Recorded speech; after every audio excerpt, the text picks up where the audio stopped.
Tay, nabalitaan niyo na po ba na ibebenta na daw ang kalatig lupa na sinasaka natin? Oo nga daw. Si Kulas ang nagsabi sa akin.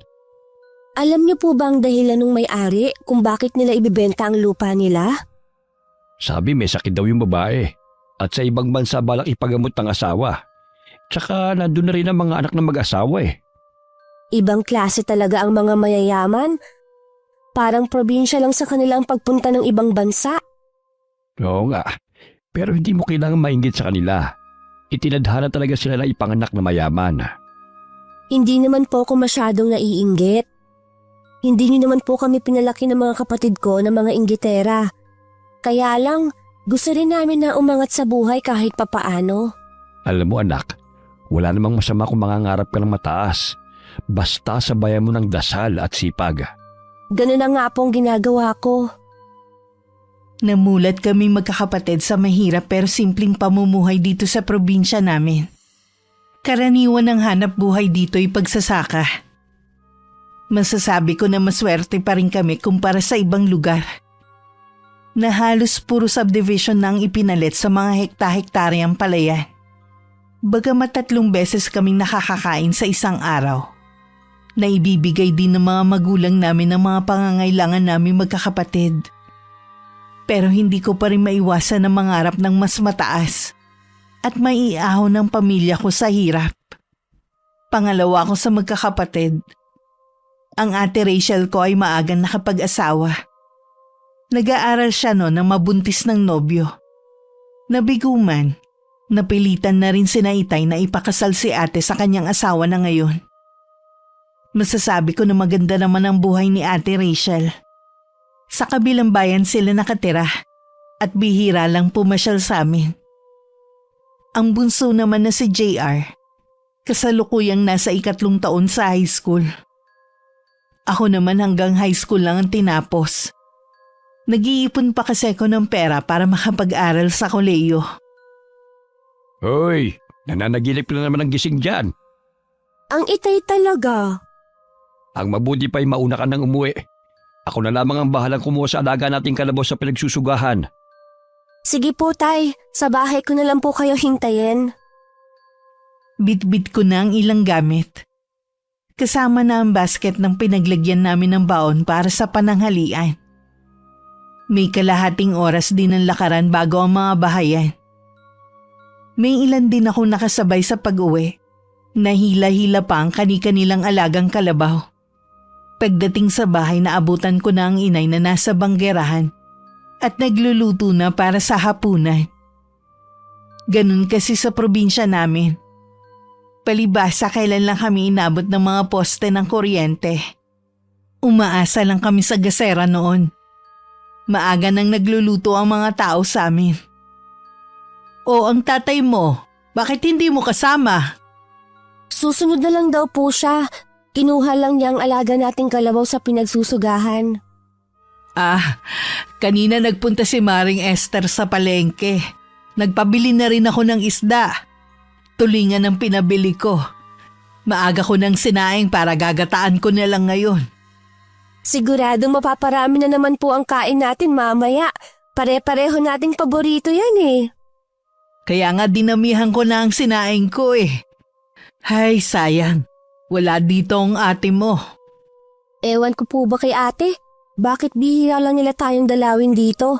Lagi na lang diyang katwiran eh. Hindi sila may ihahatid ng asawa. Pwede naman siyang bumiyahe. Malaki na naman ang anak niya eh. Mula nang mag-asawa ang ate mo, malaki na rin ang pinagbago niya. Marami na siyang hindi kinakain na dati naman paborito niya. Mabuti na lang po wala siya rito. Baka mamaya pintasan pa po niya ang ulam natin. Sana naman maisipan niyang dalawin kami ng tatay mo. Lalo't nagkakaedad na kami. Huwag na po kayong malungkot, Nay.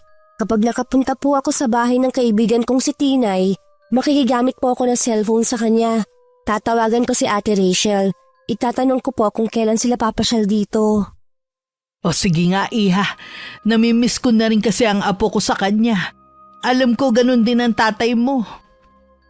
Hindi ko lang masabi kay inay na iba ang ugali ng asawa ni ate. Kasi tuwing nasa amin sila, kitang-kita sa mukha nito na hindi niya gusto sa bahay namin at sa paligid. Para bang hindi mapakali.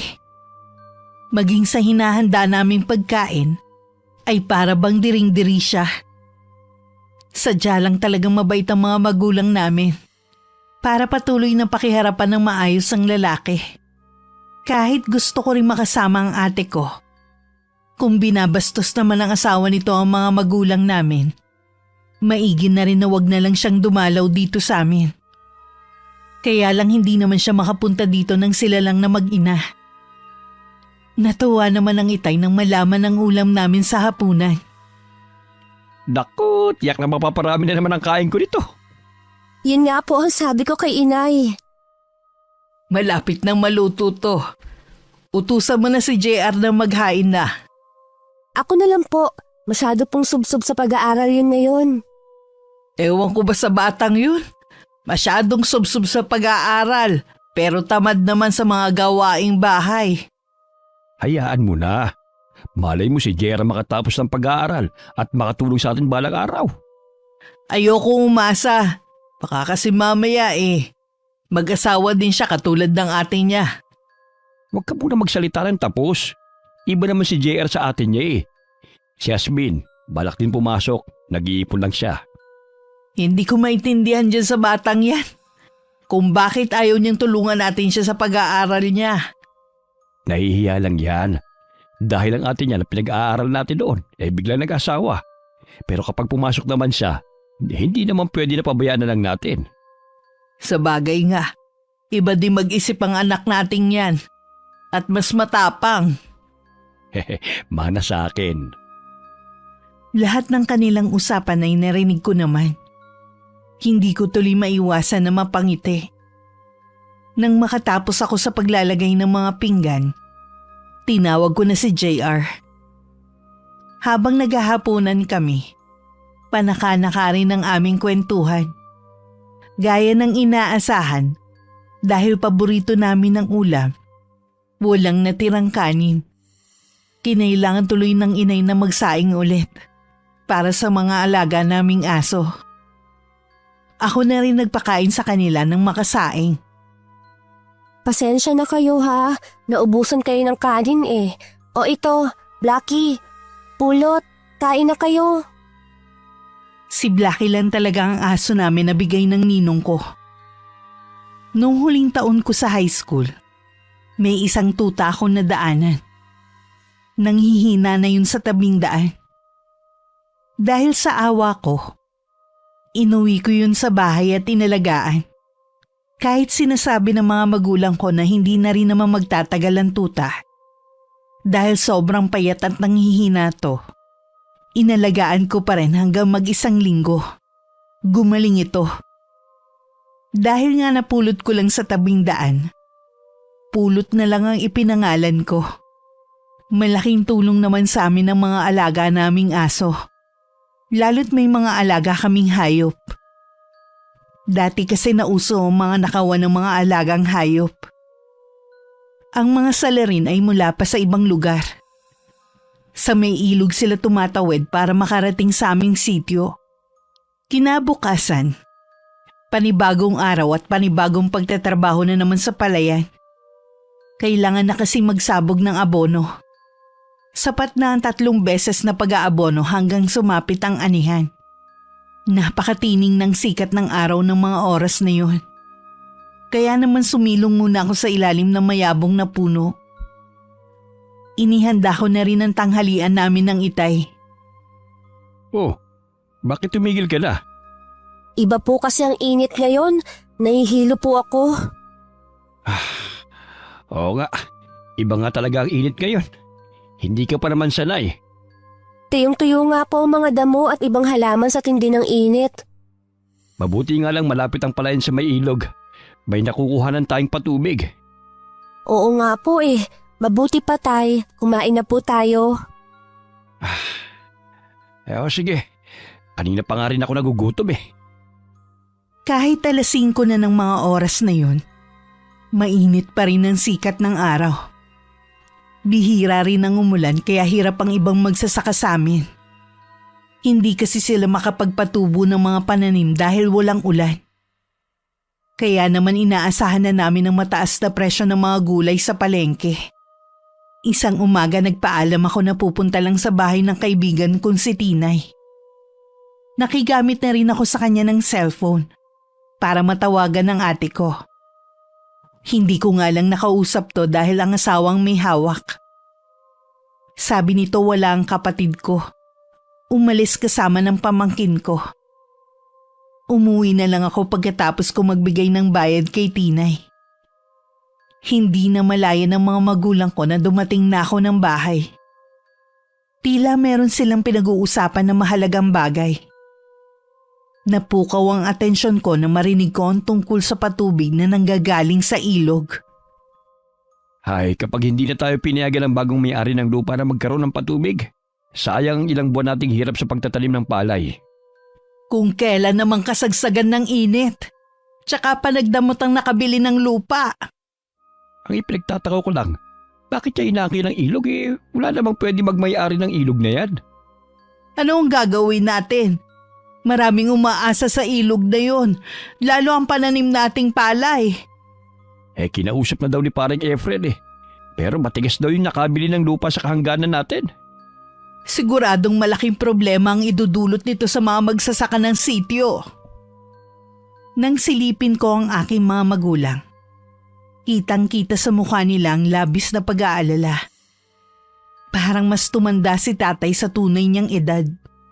Mahalaga sa aming mga taga-sityo ang ilog na yon. Lalo na't patubig sa palayan. Malaking dagok kung sakaling hindi namin mapakiusapan ang bagong may-ari ng lupa na nasasakupan ng ilog. Nang sumunod na araw, madalas na magpulong ang mga magsasaka. Piling-piling tao lamang ang sumasama sa pagpupulong na yon. Hindi na rin ako sumasama dahil bago pa lang ako. Nay, sa tingin mo kaya may naisip ng solusyon ng itay at ng iba pa? Hindi ko alam anak Matigas daw yung bagong may-ari na sa lupang pagmamay-ari niya nasasakaw pang ilog. Taga saan po ba ang taong yun? Taga Maynila daw. Ay, ganun ba talaga sila? Mahirap pakiusapan? Hindi naman lahat. Kaya lang sana naman wag niyang ipagdamot ang ilog na matagal na rin nating pinakikinabangan. Kapag hindi pa rin nakagawa ng paraan si ng itay, tiyak labis tayong mga apektuhan. Ipagdasal na lang natin na maging maayos ang lahat sa mga susunod na araw. Ay, kung bakit kasi kung sino pa ang mahirap, siya pa ang sinusubok ng problema. Tandaan mo, lahat ng tao sinusubok ng problema. Manalig ka lang lagi, anak. Tila hindi kami kinakatigan ng pagkakataon. Nang araw na yun hindi ako nakasama kay Itay sa bukid dahil masama ang pakiramdam ko. Si inay na lang muna ang sumama sa kanya. Pero may isang oras pa lang ang nakakalipas nang umuwi na ulit sila na ipinagtaka ko. Ano pong nangyari? Bakit ang aga ninyong umuwi? Ay naka, yung dinadaanan kasi natin papuntang palayan ay may harag na. Maliban pa doon, hindi na rin tayo pwede magpatubig gamit ang tubig sa ilog. Ay naku po. Ang mabuti pa, Ige, magpahinga ka na muna. Kanina ka pa hinihingal sa galit Baka kumapano ka. Kahit kasi ang kapitan natin, kampi sa dayong taga Maynila na yon, kaysa sa kababaryo niya, ni hindi man lang tayo magawang ipagtanggol Sumuko na lang kaya tayo. Hindi maaari ang sinasabi mo. Buong buhay natin dito na tayo tumira at tumanda. Ang taong yon, nakadarating lamang. Nakakala mo kung sinong umasta dahil nagkataon na mapera lamang siya. Dapat siya matutong makisama. Tama ang itay, Nay. Paano yung mga pinaghirapan natin? Babaliwalain na lang ba natin yon? Tsaka, ilog yun. Walang pwedeng magmay-ari nun. Para sa lahat yun. Pasensya na kayo. Dahil sa nangyayari hindi na ako makapag-isip ng tama. Naiintindihan naman po namin kayo, Nay. Lahat po tayo apektado at problemado. Walang papayag sa gusto niyang mangyari. Kung may binabalak man kayo ng mga kasama mo, wag mo nang ituloy. Baka yan pa ang ikapahamak nyo. Awang-awa ko sa mga magulang ko at mga tao sa sityo dahil sa nangyayari. Pero ako man ay walang maisip na solusyon. Nang malaman ko na pupuntahan ng Itay ang bahay nung nakabili ng lupa sa kahangga namin, sinabi kong sasama ako. Hindi na kailangan, anak. May mga kasama naman ako eh. Sige na po, Tay. Sasama ako sa inyo. Gusto ko rin po kasing makita ang taong nakabili ng lupa ng mag-asawang Sanchez. Ay, sige na nga. Pero huwag kang mangingialam sa pag-uusap namin. Opo, Tay. Mabilis pa sa 4:00 akong gumayak. Nauna pa nga ako kay Itay at sa labas na ng bahay ko na lang siya hinintay. Bali 6 kaming pupunta sa malaking bahay na dating pag-aari ng mag-asawang Sanchez. Sa malaking gate kinausap ng Itay ang gwardyang nakatalaga doon. Hawak ang radyo, may tinawagan ito sa loob ng malaking bahay. May ilang minuto pa kami naghintay bago may dumating na isang lalaking nasa 40 ang edad. May 3 kasambahay itong kasama. Ang isa nga sa kanila'y kilala ko pa dahil taga-sityo din ito. Mukhang masungit ang lalaki. Dahil sa lubong agad ang kilay. May tungkod din ito at hirap sa paglalakad. Mahalaga ang oras ko kaya huwag niyong aksayin. Sabihin niyo na kagad ang dahilan ng pagparito niyo. Magandang araw po sa inyo, Ginoong Emiliano. Kami na mga kasama ko ay naparito para sana makipag-usap sa inyo. Tanging ang kanang kamay niyo lang po kasi ang nakakausap namin . Gusto po kasi namin na kayo mismo ang aming makaharap. Pinaparating naman sa akin ang mga hinaing niyo. Ganun po ba? Di alam niyo na po ang suliranin namin tungkol sa ginagamit namin na patubig sa aming palayan. Siguro naman malinaw na sa inyo ang sinabi sa inyo ng kanang kamay ko na hindi niyo na maaaring gamitin pa ang ilog na pagmamayari ko. Pero may karapatan po ang mga taga-sityo sa ilog na yon. Doon po kami kumukuha ng patubig para sa aming pananim. Kahit po mag-asawang Sanchez, hindi po kami pinagbabawalan noon. Noon yon. Ngayon kasi ako na ang bagong may-ari. Kaya ako na ang masusunod ngayon. Hindi po maaaring mayroong magbayari ng ilog. Yan ay galing sa kalikasan para pakinabangan ng mas maraming tao at hindi nang iisa lamang. Sino naman ang may sabi sa inyo niyan? Baka nakakalimutan mo. Nasa lupang binili ko na roon ang ilog na sinasabi mo. Kaya pag-aari ko yon. Nagmamakawa po ako sa inyo. Natutuyo na po ang aming palayan at iba pang pananim. Hindi biro ang ginastos namin.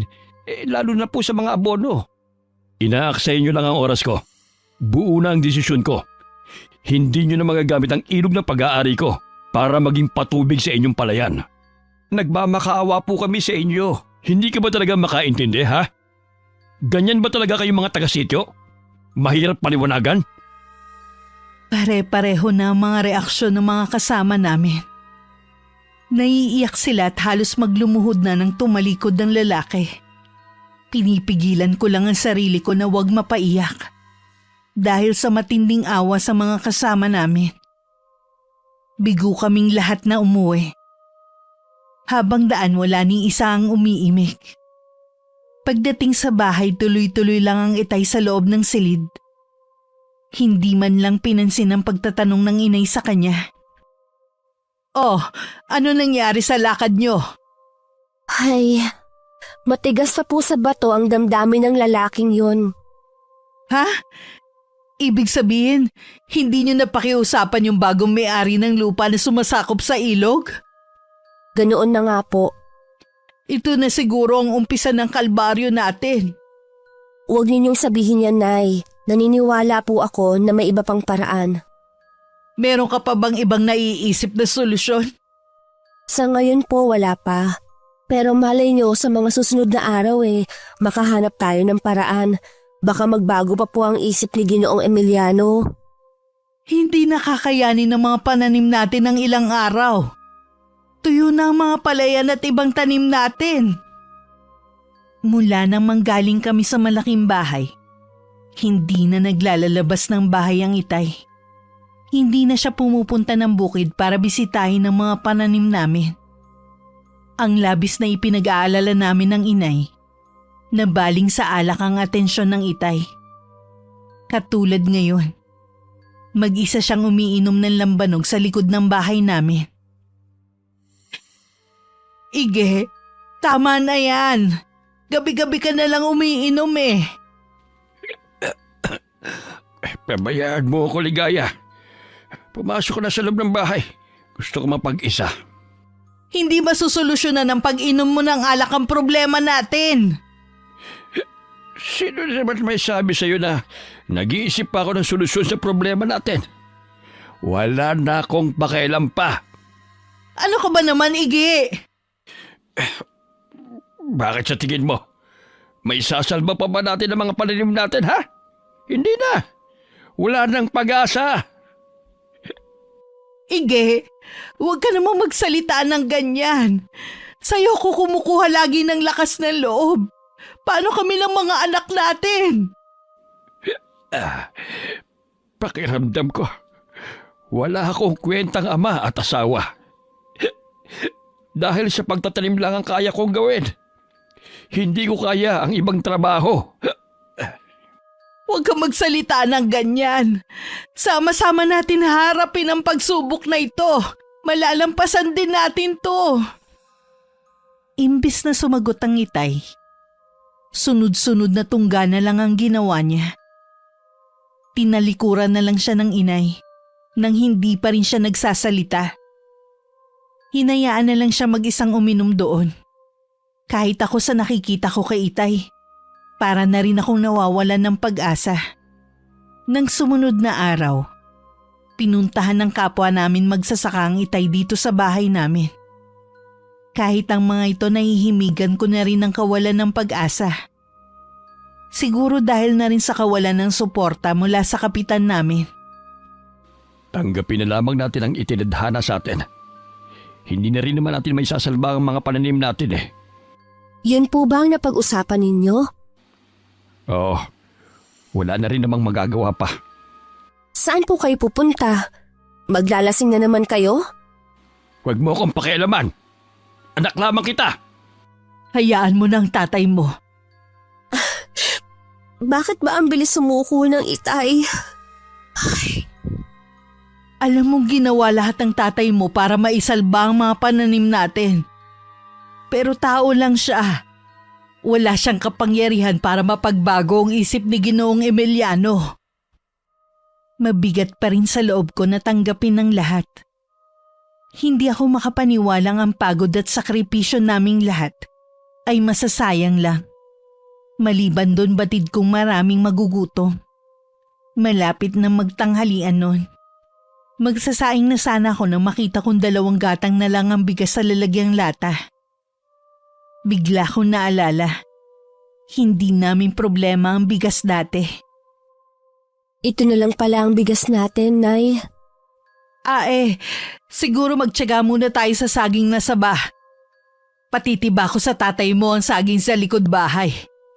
Hanggang kailan tayo ganito? Hasmin, Paano po si JR? Alangan naman po na saging na sabang ipabaon natin sa kanya araw-araw. huwag kang mag-alala. Makakaraos din tayo. Konting tiis lang, ha? Opo, Nay. Hindi ko na lang po isasaing ito. Ititira ko na lang po para pambaon ni JR. Napilitan akong humingi muna ng tulong kay Ate Rachel. Isinantabi ko muna ang hiya kung asawa man niya ang makatanggap ng text message ko sa kanya. Sumagot naman siya na magpapadala kinabukasan. Natuwa naman ako at hindi kami natiis ng ate. Kay inay ko lang sinabi na magpapadala ang ate. Si tatay kasi kahit umaga pa lang, alak na agad ang inaatupag. Hindi ko maiwasang madismaya ng mga sandaling yun. Akala ko kasi matatag ang Itay. Mas mahina pa pala siya kaysa sa amin ng inay. Malaki-laki rin ang pinadala ng ate. Kaya nakabili ako ng bigas at iba pa naming pangangailangan sa bahay. Binigyan ko na rin ng pambao ng kapatid ko. Nagpasalamat ako kay Tinay dahil sinamahan niya ako. Salamat naman at naalala tayo ng kapatid mo. Nung nakausap mo ba siya binanggit niya sa'yo kung kailan sila dadalaw dito sa atin? Wala po, Nay. Nagmamadali kasi si ate na magpaalam. Kailangan niya pa kasing asikasuhin ng anak niya. Tiniyak lang naman niya na natanggap ko ang pera. Ah, ganun ba? O sige, ako nang bahalang mag-ayos ng mga pinamili mo. Nay, parating na po si tatay. Ay, sana naman kaya galing ang itay mo. At lasing na naman. Imbis na ibili na lang ng pagkain dito sa bahay sa alak pa napupunta. Hasmin. Andiyan ka na pala. Aba, ang dami mong pinamili. Pahingi naman ang pambili ng alak ko. Ano ka ba naman, Ige? Lasing ka na nga Gusto mo pa rin uminom? Ang mabuti pa magpahinga ka na. Huwag ka nga mangialam dyan. Itong anak mong kinakausap ko at hindi ikaw. Wala nang perang anak natin. Kita mo ang pinamili ng mga kailangan dito sa bahay. Sinabi na huwag kang mangialam Tama na po yan. Huwag na po kayo mag-away. Ito po, tay, ang 100 piso. Iyan na lang po ang natira. Ayos na to, anak. Salamat ha. Saan ka na naman pupunta, Ige? Wala kang pakialam sa amin. Kita mo yung tatay mo? Bakit naman kasi binigyan mo pa ng pera Umalis na naman tuloy. Napansin naman po ninyo na nag-iiba ang ugali ng itay kapag nalalasing. Nung isang araw, nakita ko po na pinagbuhatan niya kayo ng kamay. Ayoko po nasaktan na naman niya kayo. Napikon na rin kasi siya sa bunganga ko Kahit na po, wala pa rin siyang karapatan na saktan kayo. Hayaan mo na. Mabuti pa samahan mo akong magluto. Gusto ko kasi na may kakwentuhan sa kusina Sige po, Nay. Ay, Parang gusto ko tuloy pagsisihan na binigyan ko pa ng perang itay kanina. Malalim na kasi ang gabi. Hindi pa ito umuwi ng bahay. Masama ang pakiramdam ni inay. Kaya pinauna ko na siyang matulog. Ang bunso ko namang kapatid ay kanina patulog. Maaga din kasi ang pasok nito kinabukasan. Naupo ako sa gilid ng bintana habang nakatanaw sa daan. Napatingin ako sa dalawa naming alagang aso. Nakatingin din sila sa direksyon ng daan.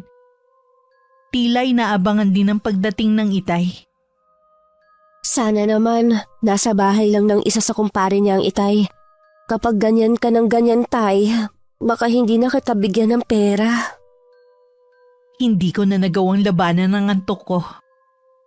Isinara ko na ang bintana at saka nahiga sa mahabang upuan na yari sa kawayan. Mararamdaman ko naman ang pagdating ng itay kapag tumahol sina Blackie at Pulot. Ngunit hanggang umaga na, hindi pa rin dumating ang itay.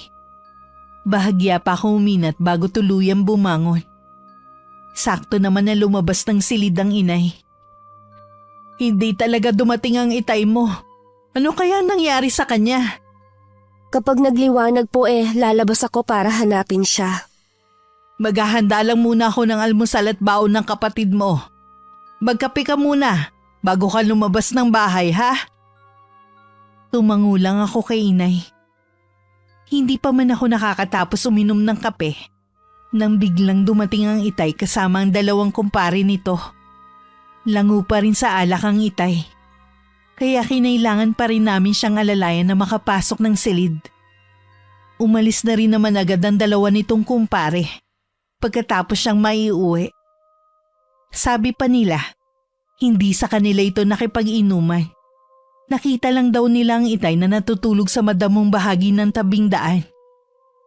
Naiiling pa ang inay bago namin iniwan ang itay sa silid. Sino kaya ang kainuman ng itay mo kung hindi naman ang dalawa niyang kumpare? Tsaka bakit hinayaan lang nilang matulog sa damuhan ng itay mo? Marami naman pong kaibigan dito ang itay. Mamaya po itanong natin pagising niya. Kung kailan naman tumanda ang itay mo, tsaka naman naging pasaway. Naniniwala po ako na babalik din sa dati ang itay. Masama lang po talaga ang loob niya. Kailan pa siya babalik sa dati? Kapag nagkasakit na siya dahil sa kakainom niya? Huwag naman po sana siyang magkasakit. Ganun ang mangyayari sa kanya kapag hindi niya tinigilan ng pag-inom. Kapag nagkasakit pa ang Itay sa panahon na ito, baka lalo tayo malugmok nito. Hindi na umimik ang inay. Tahimik na lang niyang ipinagpatuloy ang ginagawa. Si JR naman nagising na rin ng mga oras na yon. Pumasok muna siya sa banyo para maligo. At saka kumain ng almusal bago pumasok sa eskwelahan. Dahil naiinip sa bahay, naisipan kong puntahan ang bukid na sinasaka namin. Lahat ng pananim na naroon ay natuyo na. Nagbitak-bitak na rin ang lupa dahil sa matinding init. Hindi ko na naman maiwasan ang manlumo sa nakikita ko. Lalo din ako nagngit-ngit kay Ginoong Emiliano. Dahil sa kakapusan ng pera, napilitan na kaming ibenta ang alaga naming kalabaw. Malungkot kong tinanaw ang pagkuha rito ng bagong may-ari. Labag man sa kalooban namin ng Itay nyo, wala tayong magagawa kundi ibenta ang alaga natin. Naiintindihan ko naman po kayo. Hindi ko lang po maiwasan na malungkot. Matagal na po sa atin ang alaga natin. Akala ko makakatulong po siya sa atin sa anihan. Mabuti na lang kahit papano eh. Meron pa tayong tanim sa likod bahay ng mga gulay. Ang problema na lang natin bigas na isasaing. Huwag niyo po pala ipapakita kay Itay ang pinagbentahan ng alaga nating kalabaw. Baka mamaya ubusin lang niya sa alak. Nagpaalam lang ako kay inay na pupunta sa bahay ni Tinay. Magtatanong kasi ako ng pwede kong pasukan na trabaho. Baka may alam ito. Pagdating sa bahay ng kaibigan ko, tinawagan ko rin ang ate ko. Pero parang inis naman itong kausapin ako, kaya nagpaalam na agad ako sa kanya. Baka akala hihingi na naman ako ng pera. Pinagkibit balikat ko na lang yun. Nangako naman si Tinay na sasabihan niya ako kapag may nalaman siyang trabaho na pwede sa akin. Pagdating sa bahay nadatnan kong nagtatalo sina inay at Itay. Ano po ang nangyayari dito? Tay, sinaktan niyo naman ba ang inay? Paano? Ayaw ibigay ang perang pinagbentahan ng kalabaw. Uubusin mo lang naman yun sa alak eh. Wala kang pakialam kung ubusin ko man to sa alak. May karapatan naman ako dun ah. Huwag mong kalimutan na akong bumili ng kalabaw na yun noon. Isipin mo naman kami ng mga anak mo. Hindi yung puro sarili mo lang. Paano ang pag-aaral ni JR? Oo nga naman po, Itay. Maawa naman po kayo. Huwag niyo ubusin sa alak ang pera. Wala naman tayong pagkukuhanan sa susunod. Ang dami niyong sinasabi. O ito, tama na siguro to. Kulang to. Kahit para sa isang linggong pagkain, hindi ito sasapat. Ang dami mo pang reklamo. Pasalamat nga kayo, binigyan ko ba kayo ng pera eh? Kahit ako hindi ko na rin napigilan ng mapaiyak. Hindi ko alam kung pagsubok pa ba sa amin ang nangyayari o parusa na. May mga pagkakataon na hindi umuwi ang Itay sa bahay. Hinahayaan na lang namin. Nagsawa na rin kasi ang inay sa pagsita dito. Napilitan na rin kaming tumanggap ng labada ng inay para may panggastos sa araw-araw at baon ni JR sa eskwelahan. Isang hapon kauuwi lang namin. Isang binatilyo ang humahangos na dumating sa bahay. Sabi nito isang Itay sa mga nasaktan, sa mga sumugod sa harapan ng bahay ni Ginoong Emiliano. Papunta na sana kami sa malaking bahay nang makasalubong namin ang mga magsasaka na pauwi na. Kasama ang Itay na inaalalayan ng mga kaibigan. Marami sa kanila ang nasaktan dahil pinakawalan din pala ang 3 malalaking aso sa gate. Mabuti na lang po may manggagamot dito sa sityo. Oo nga, dahil kung hindi baka matuluyan na ang Itay mo. Ang sama talaga ng lalaking yun.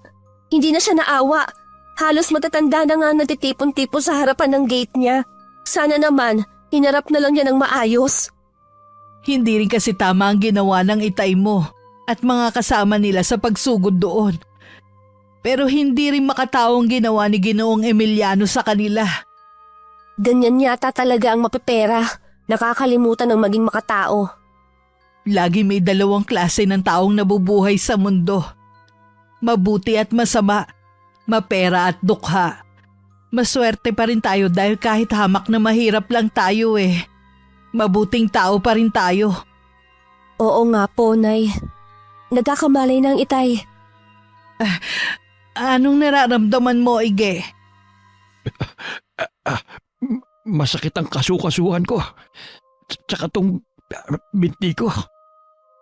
Yung binti mo nagamot na ni Apong Leroy. Doon ka kasi nakagat ng aso Wala talagang puso ang lalaking yon. Gusto ata niyang mamatay sa gutom ang mga tao dito sa sityo.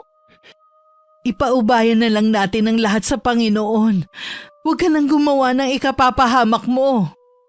Hindi ko naman pwedeng pabayaan na lamang ang mga kapwa ko magsasaka. Naaawa din naman ako sa kanila pero wala tayong laban sa taong yun. Ano na mangyayari sa atin at sa mga taga-sityo? Napatiim na lang ng anyo ang Itay. Batin niya kasing tama din ng inay. Dahil masakit ang binti, ilang araw din naglagi ang Itay sa bahay. Bumalik pa si Apong Leroy sa bahay namin para tingnan ang kalagayan ng Itay. Isa sa napansin namin ng inay, hindi na bumaling ulit ang Itay sa alak. Inabala na lang niya ang sarili sa pagtatabas ng damo sa paligid ng bahay namin, pagkuha ng panggatong, at pagtatanim ng mga gulay sa likod ng bahay. Isang umaga nagulat pa kami ng inay na makita na kagayak ang Itay. Oh, saan ang punta mo? Susubukan ko maghanap ng trabaho. Kahit na basta't marangal. Natutuwa naman ako at bumalik ka na sa dati. Patawarin niyo ko kung naging aburido ko nitong mga nagdaang araw. Imbis na maghanap ako ng trabaho, inubos ko pa ang natitira nating pera. Matagal ka na namin pinatawad ng mga anak mo. Naiintindihan ka naman namin Huwag kayong mag-alala. Babawi ako sa inyo. Puno ng pag-asa na umalis ang Itay ng araw na yun. Pero nung bumalik siya kinahapunan, malungkot ang aura niya. Nang makita niyang nakatingin kami sa kanya, pilit siyang ngumiti sa amin. Pero hindi na itago ng Itay ang lungkot sa mga mata niya. Kumusta ang paghahanap mo ng trabaho? Walang gustong tumanggap sa akin Kahit sana helper lang. Siguro dahil sa edad kong to. Huwag kang mawalan ng pag-asa. Makakahanap ka rin. Oo nga naman, Tay. Magtatanong-tanong din ako sa mga kakilala ko. Baka meron silang alam na pwede niyong pasukan. Pansamantala, kami muna ng anak mo ang bahala sa gastusin dito sa bahay. Nahihiya na kasi ako sa inyo Ako dapat ang tumataguyod sa pamilyang ito. Pero ang ginawa ko naman, puro alak lang ang inatupag ko. Tapos na yun. Huwag na natin balikan. Ang mahalaga, natauhan ka na ngayon. Tay, wag na po kayong malungkot. Ang mahalaga po, sa hirap at ginhawa, magkakasama po tayo. 'Di ba? Yun naman po ang mahalaga. Tama ang anak mo. Kaya ngumiti ka na riyan. Salamat sa inyo. Napakaswerte ko talaga sa inyo. Ang mabuti pa, saluhan mo na kami sa pagmimerienda. Yun ang balak namin gawin bago ka dumating. Naglaga kasi si Hasmin ng saging na saba. Halos araw-araw lumalabas nun ang Itay, pero bigong umuuwi. Hanggang sinabihan na siya ng inay, na itigil na ang paghahanap ng trabaho. Sumang-ayon na lang din ang Itay. Pinuntahan ko ulit si Tinay.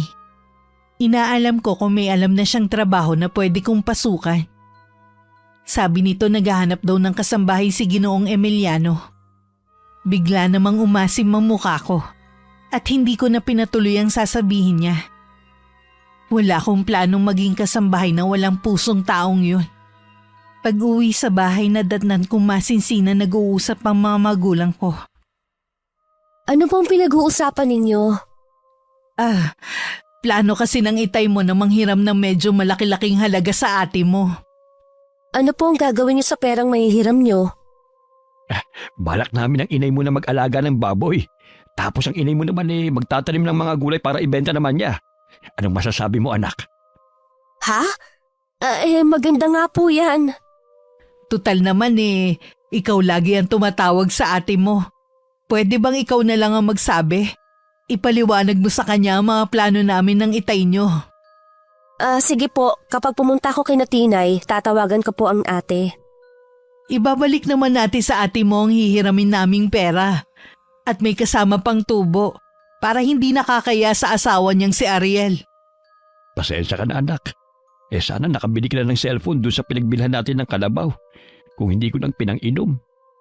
Naku tay, hindi rin po natin magagamit ang cellphone dito sa bahay dahil mahina ang signal dito sa atin.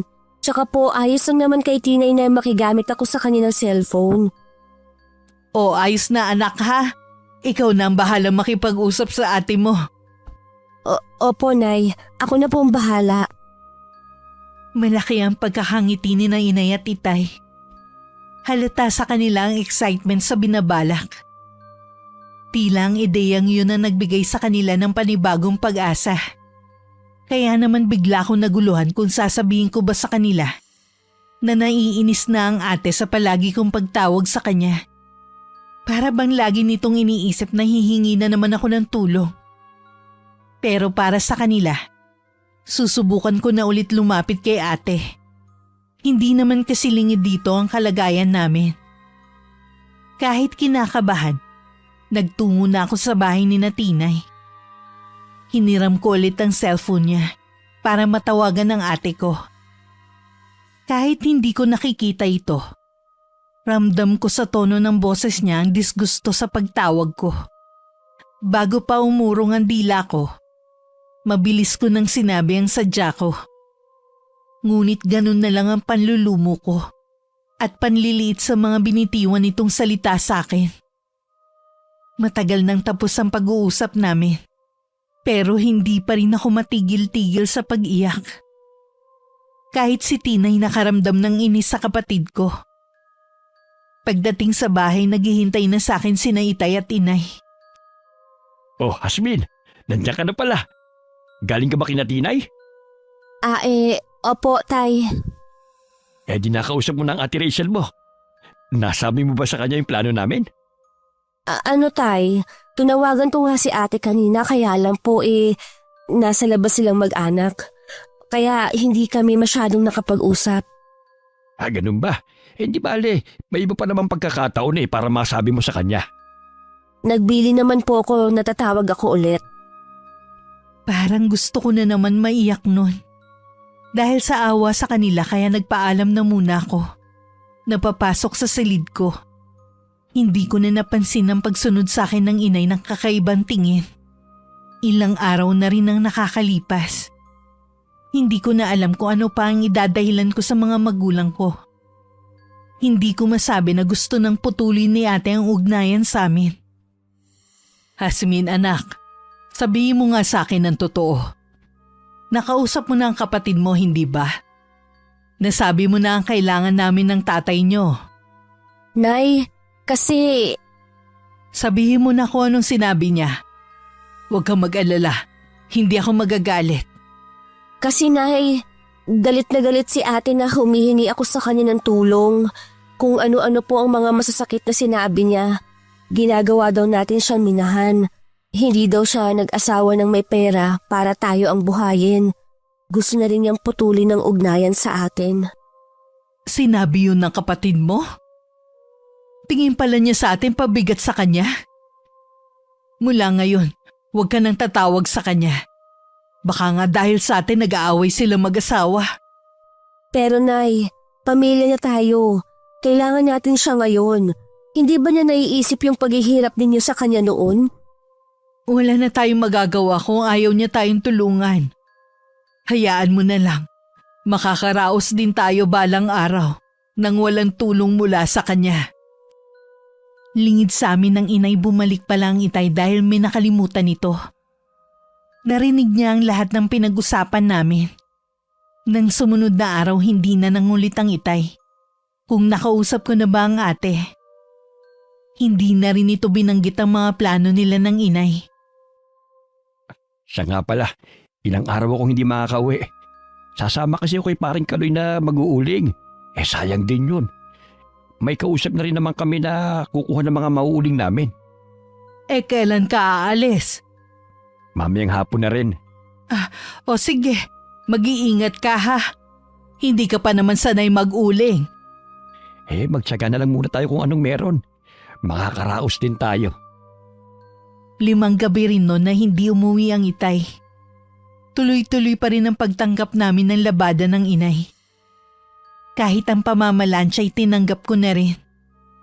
Pangdagdag din kasi sa baon ni JR. Gusto na nga rin itong tumigil muna para makatulong sa amin. Pero mariin ko yung tinutulan. Kahit isa man lang sana sa aming 3 magkakapatid ay may makatapos ng pag-aaral. Alam ko na yun din ang pangarap ng mga magulang namin. Saktong 1 linggo nun, umuwi ang itay.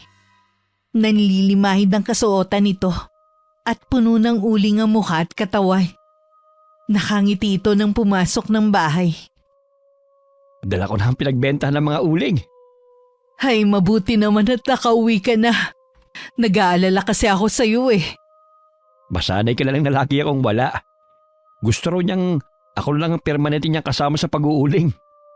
Ibig bang sabihin lagi kang wala rito sa bahay? Kailangan nating samantalin na may pinagkakakitaan ako. Malay mo, makaipon tayo ng pambili ng baboy. Ige, alam mo na siguro no? Narinig ko ang pag-uusap niyo ni Yasmin. Hindi naman talaga obligasyon ng anak natin na tulungan niya tayo Tama lamang na unahin niya muna ang pamilya niya kaysa sa atin. 2 buwan na nung nag-uuling ang itay.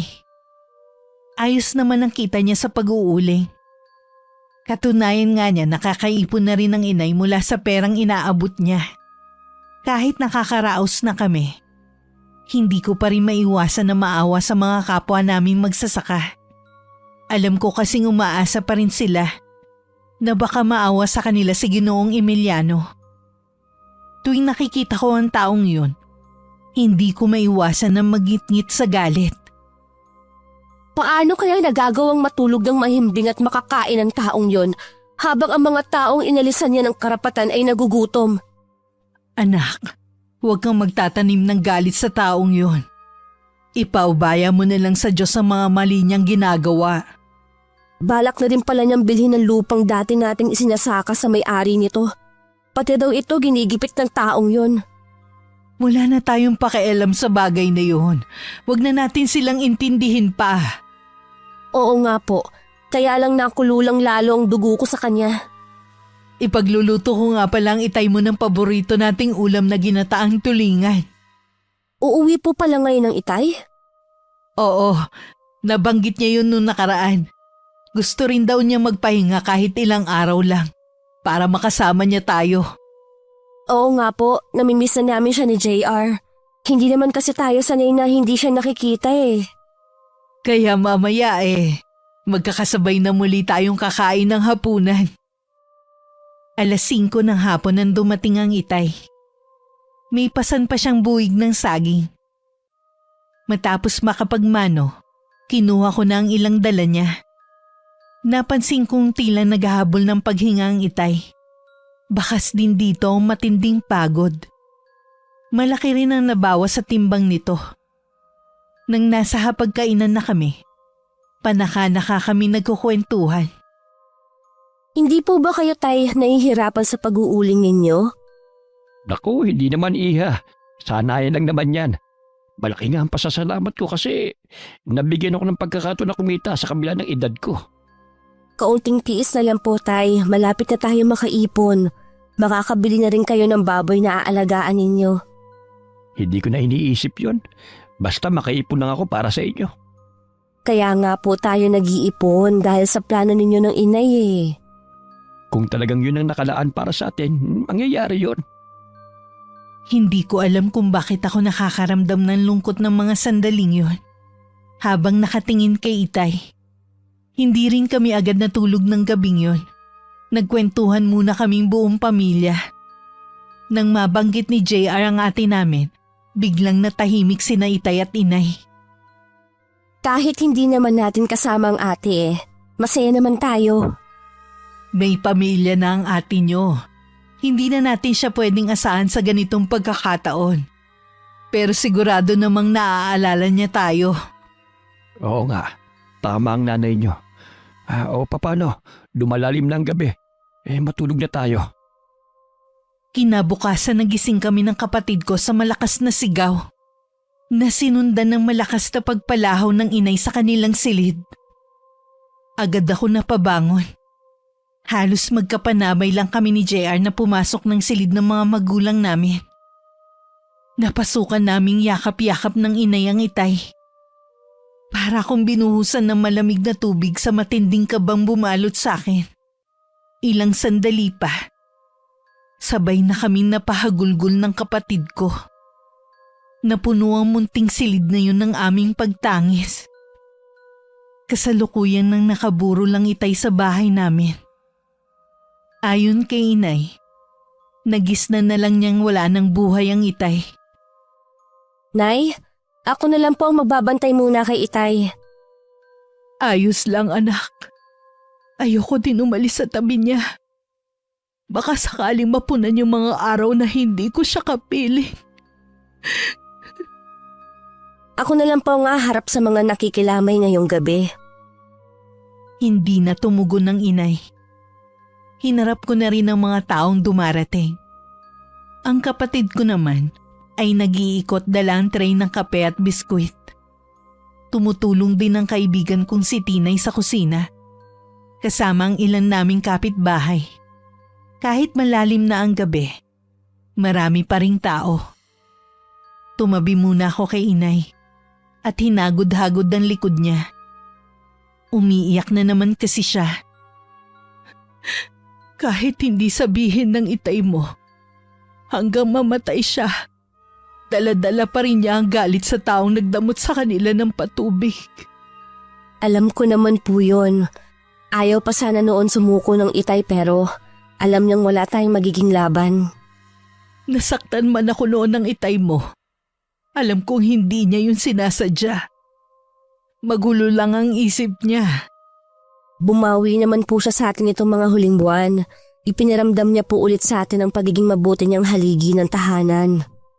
Alam ko na kahit may galit pa rin sa puso niya, masaya siyang lumisan. Dahil tayong kasama niya sa mga huling sandali ng buhay niya. Inakbayan ko ang inay habang nakatayo kami. Na nakatunghay sa salamin ng kabaong ng Itay.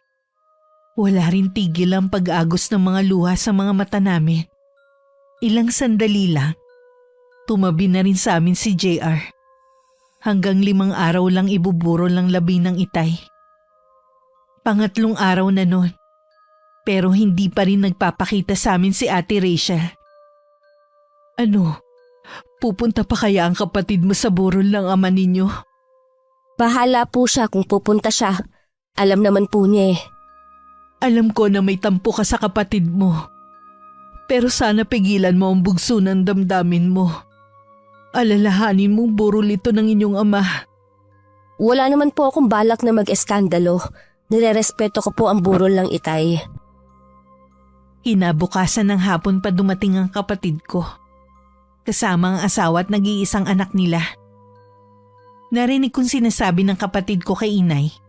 Nasa malayong lugar sila at nagbabakasyon, kaya hindi agad nakauwi. Dahil nasa harapan ko lang ang ate, napag-aralan ko ang kanyang ayos ngayon. Magarang damit, puno ng alahas ang buong katawan. Kung pagmamasdan ito ng mabuti, parang hindi buro lang pinuntahan. Hindi ko tuloy maiwasan na mapaismid. Kahit nung tumabi sa akin si Ate Rachel at nakipag-usap sa akin, hindi ako masyadong umiimik. Siguro nahalata niya yun. Kaya nagpaalam na haharapin na muna ang ibang bisita. Nilapitan ko naman ang inay para sabihin na magpahinga na muna. Ilang gabi na rin kasi siyang walang tulog. Baka naman kayo naman ang bumigay. Magpahinga po muna kayo kahit 2 oras. Ayoko umalis sa tabi ng tatay mo. Bukas naman ihahatid na siya sa huling hantungan. Tuluyan ko na siyang hindi makakasama. Magkasama na lang kami ng inay na hindi umalis sa tabi ng kabaong ng itay. Kinabukasan, naging madamdamin ng mga huling sandali sa paghahatid kay itay. Maraming sumama na taga-sityo. Matapos ang libing, nagpasalamat ako sa mga sumama at naglaan ng kanilang oras. Nang mga sandaling yun, hindi pa makausap ng matino ang inay. Ilang beses din siyang nahimatay kanina habang ibinababa ang kabaong ng itay sa hukay. Bago matapos ang araw na yun, nagpaalam na rin ang ate at asawa nito. Nakita ko pa siyang inabutan ng puting sobra na naglalaman ng pera ang inay namin.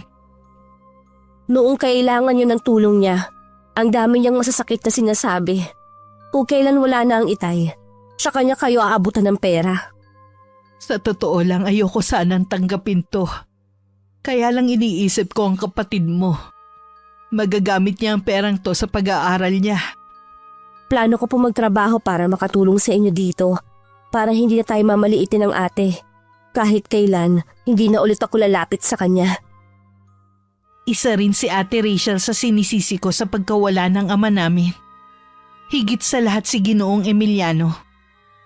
Gusto kong igante ang kaapihan na dinanas ng aking ama at iba pa naming kapwa magsasaka.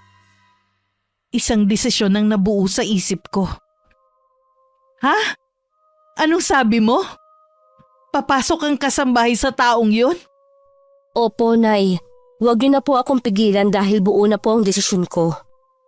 Pero anak, maitim ang budi ng taong yun. Baka mamaya pagmalupitan ka rin niya.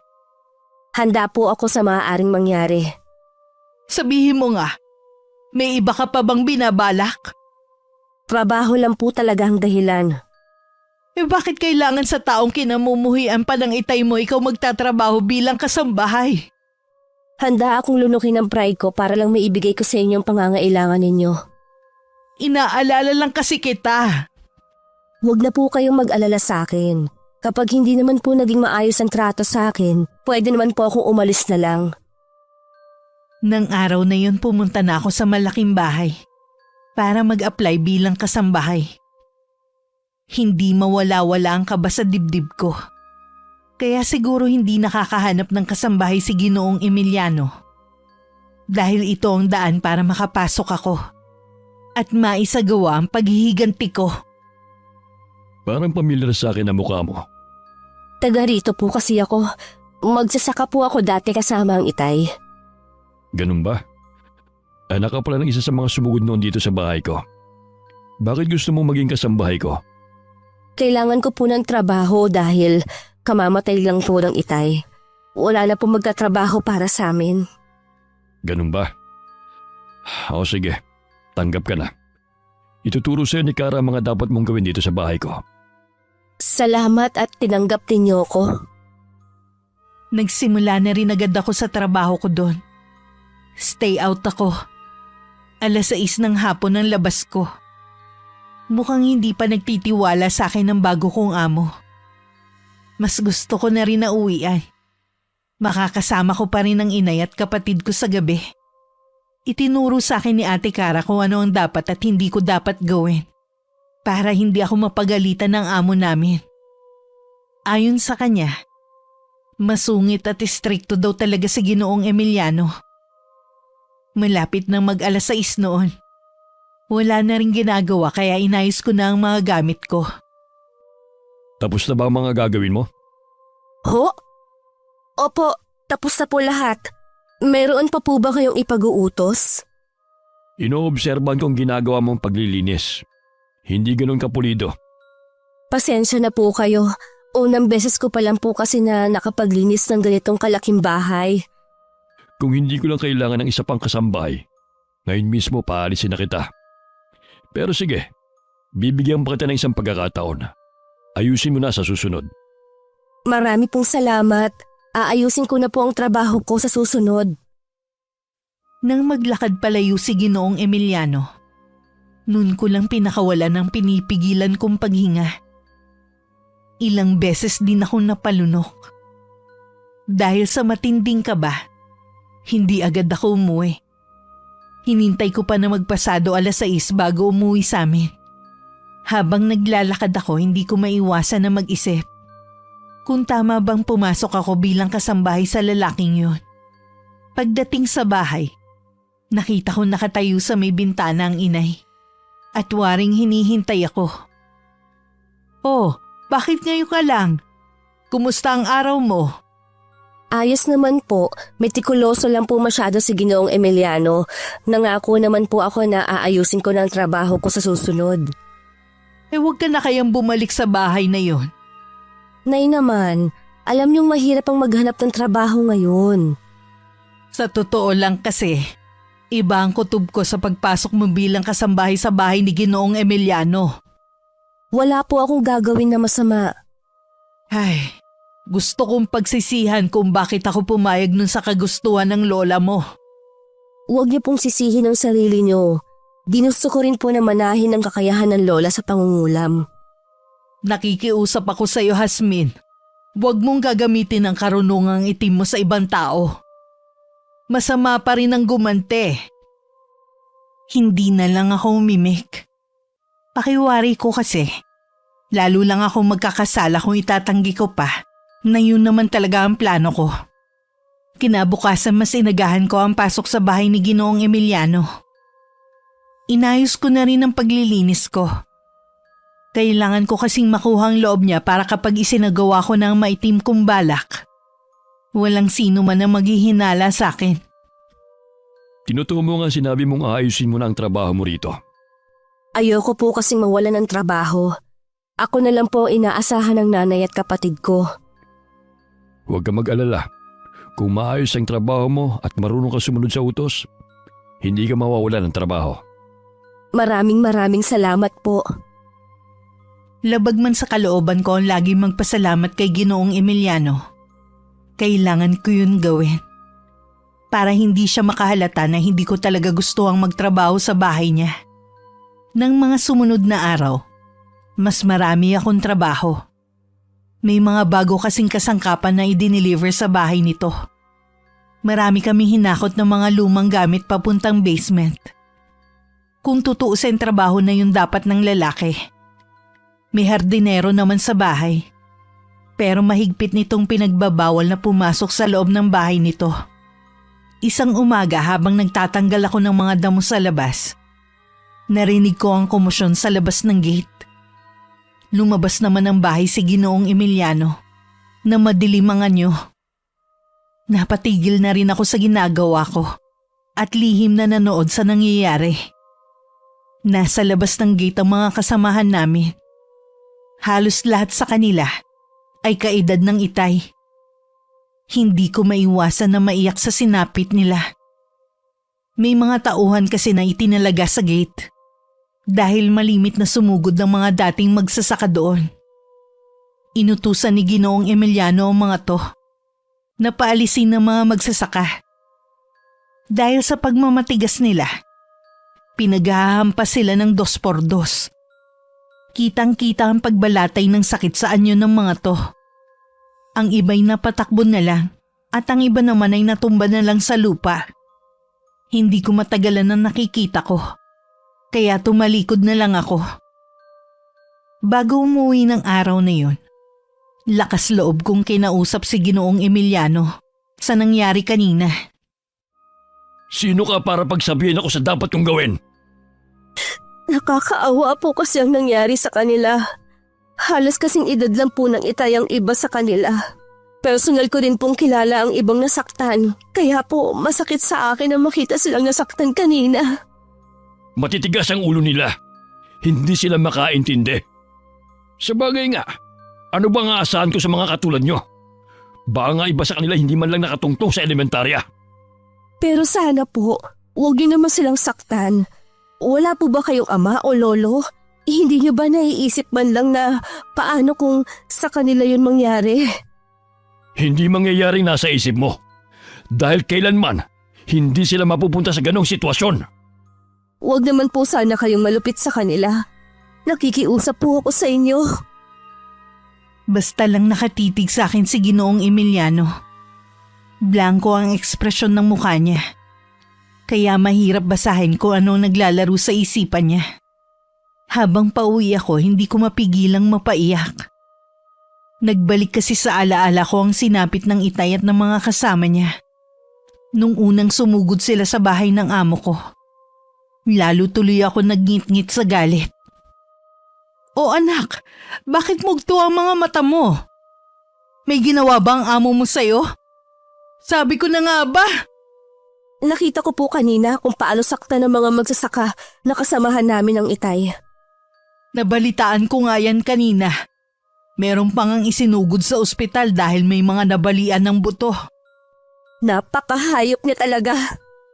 Matigas naman kasi ang ulo ng mga kababaryo natin. Dapat noon pa sila sumuko. Wala naman talaga silang laban eh. Mapera yung tao. Sila, ano may pagmamalaki nila? Hindi sapat na dahilan yon para saktan sila na parang hayop. Naiintindihan kita. Pero mas mabuting wag ka nang mangialam pa sa kanila.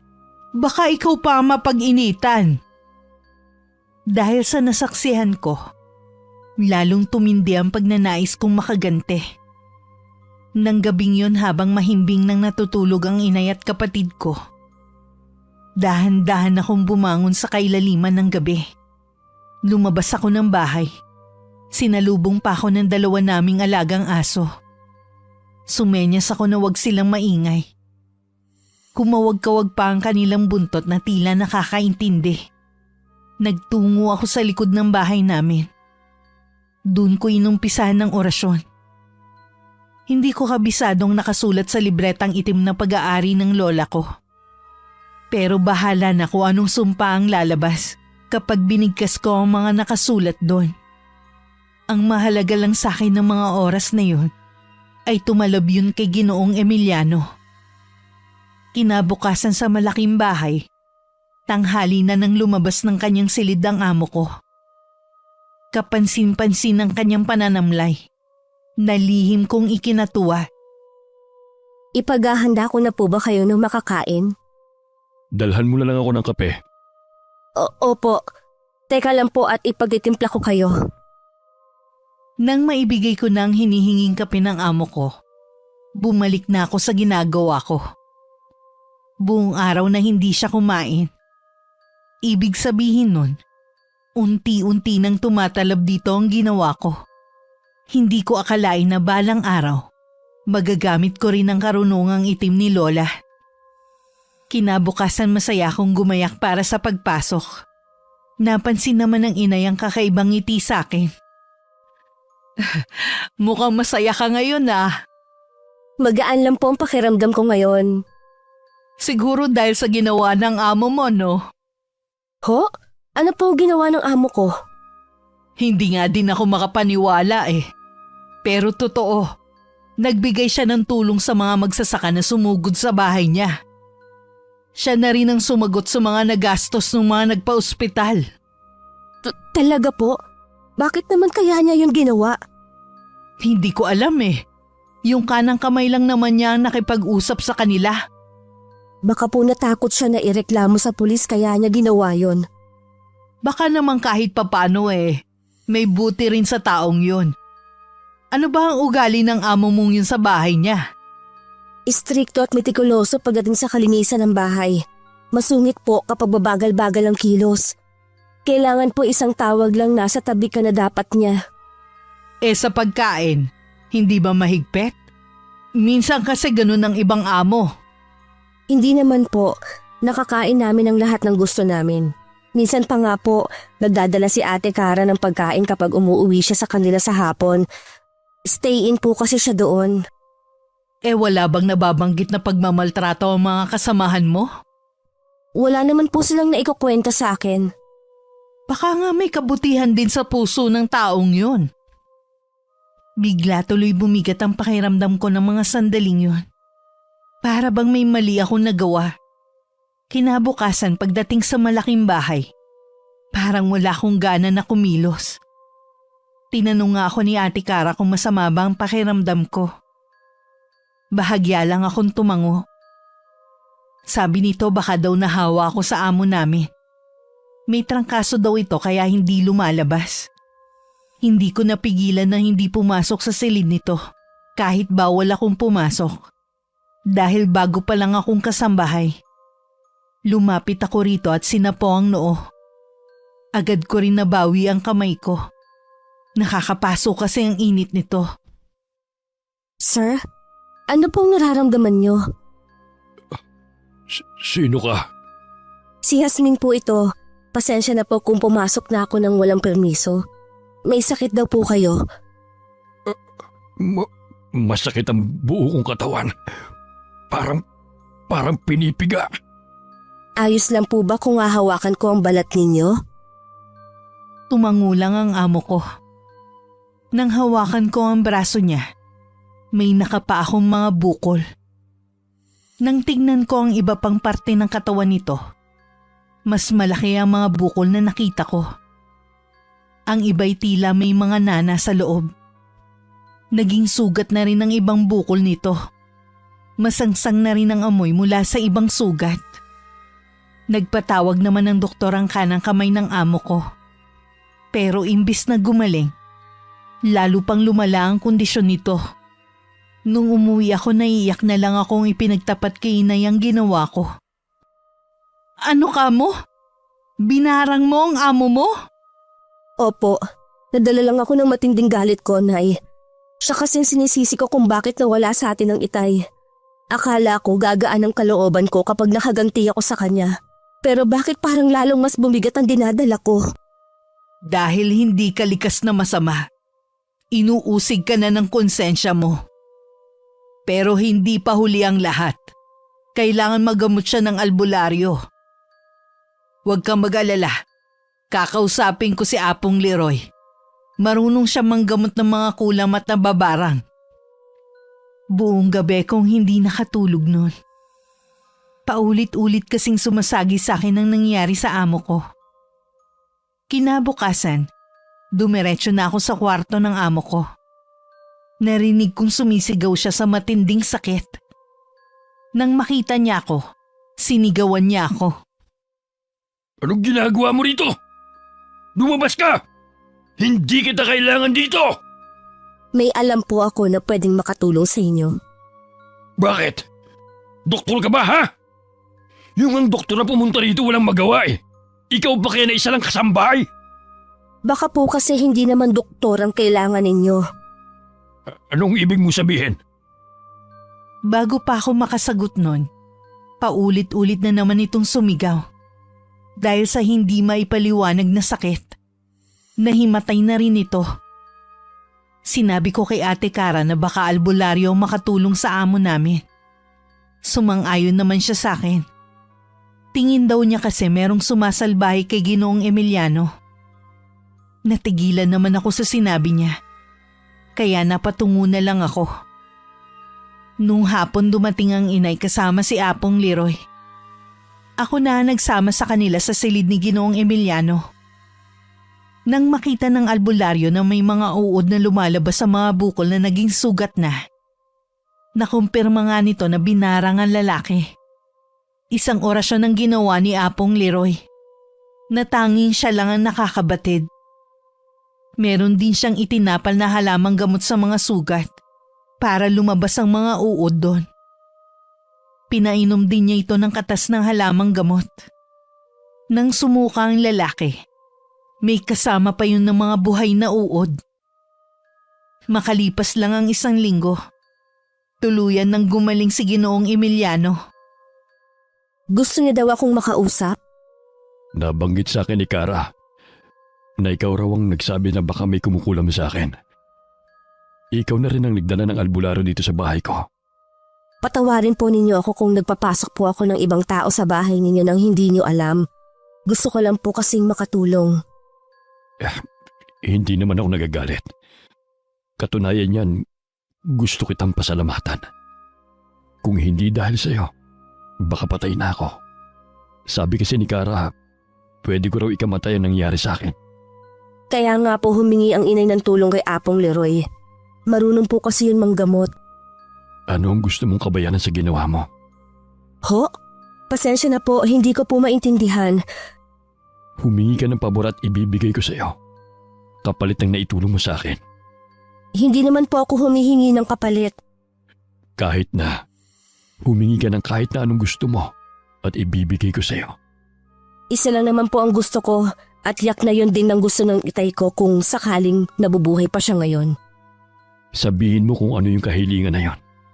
Sana po ibalik niyo na po ang patubig na mula sa ilog sa mga taga-sityo. Wala ka bang gustong hilingin para sa sarili mo at sa pamilya mo? Ang mga magsasaka po na sityo ay parang pamilya ko na. Mas magiging masaya po ako kung hindi ko na sila nakikitang nahihirapan. Hindi ko alam kung mapagbibigyan ako ni Ginoong Emiliano. Pero dalangin ko na sana maibigay niya ang hinihiling ko. Dahil din sa pag-uusig ng konsensya, hindi na ako nakatagal sa trabaho. Anong dahilan mo at aalis ka rito? Mayroon po kasing inaalok na trabaho ang kaibigan ko sa bayan. Gusto ko po sana na magtrabaho doon. Malaki sigurong sahod na inaalok sa'yo. Ganoon na nga po at malaking tulong po talaga yan sa amin. Lalo na sa kapatid kong nag-aaral. Sayang, nanghihinayang ako. Dahil mahirap nang makatagpo ng katulad mong may malasakit at maaasahan sa bahay. Bueno, hindi na kita pipigilan pa. Ibibigay ko sa'yo ng buwang sahod mo ngayong buwan. Maraming salamat po sa inyo. Lalo tuloy ako na konsensya. Dahil sa sinabi nitong ibibigay ng buo ang sahod ko sa buwan na yun. Mabait na rin itong makipag-usap sa akin. Bagamat naroon pa rin ang otoridad sa tono ng pananalita. Pagdating sa amin, sinabi ko agad kay inay ang ginawa kong desisyon. Hindi ko po kasi kayang makita yung taong pinagtangkaan ko ang buhay. Naiintindihan kita. Pinagsisihan mo naman ang ginawa mo eh. Patuloy ka lang humingi sa Diyos ng kapatawaran at gabayan ka niya para hindi na muling malihis ang iyong paniniwala. Opo, Nay. Patawarin mo rin ang iyong sarili. Makikita mo, gagaan ang kalooban mo. Hindi naman talaga totoong magtatrabaho ako sa bayan. Sinabi ko lang ang kasinungalingan yon para payagan ako umalis ni Ginoong Emiliano. Habang tumatagal kasi ako doon, mas nakikilala ko pa ang pag-uugali nito. Tama ang inay, may kabutihan din sa kanya. Isang hapon pumunta sa bahay ang kaibigan ng itay. Masaya nitong ibinalita na pumayag na si Ginoong Emiliano na buksan ang patubig sa ilog na nasasakupan ng lupa nito. Narinig mo ba yon, anak? Pumayag na si Ginoong Emiliano na magamit ang patubig. Opo, Nay. Akala ko hindi niya ako mapagbibigyan kasi hindi naman siya sumagot noon. Siguro nakapag-isip-isip siya na kailangan ng mga magsasaka ang ilog. Marahil nung nagkasakit siya, noon siya natauhan. Napayakap pa sa akin ng inay sa sobrang tuwa. Muling nakapagtanim ng palay at gulay ang mga magsasaka ng sityo namin na tanging ikinabubuhay nila. Nang sumunod na linggo, dinalaw din namin ng itay sa simenteryo. Alam mo, Ige, dahil sa anak mo kaya nagbagong isip ni Ginoong Emiliano. Nabuksan muli ang ilog para sa lahat. Ang galing talaga ng anak mo.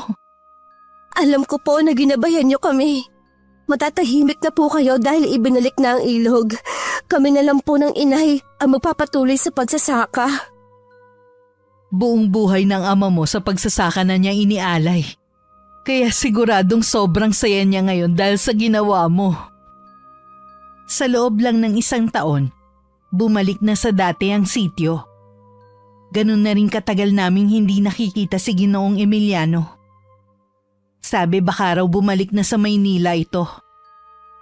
Naisip ko na mas maigi na rin yun. Tuwing kasing nakikita ko siya, lagi ko lang naaalala ang ginawa ko. Isa sa pinagpapasalamat ko ay hindi ako kinarma sa ginawa ko. Bagkus puro biyaya ang dumating sa aming pamilya Wakas. Tay, nabalitaan niyo po ba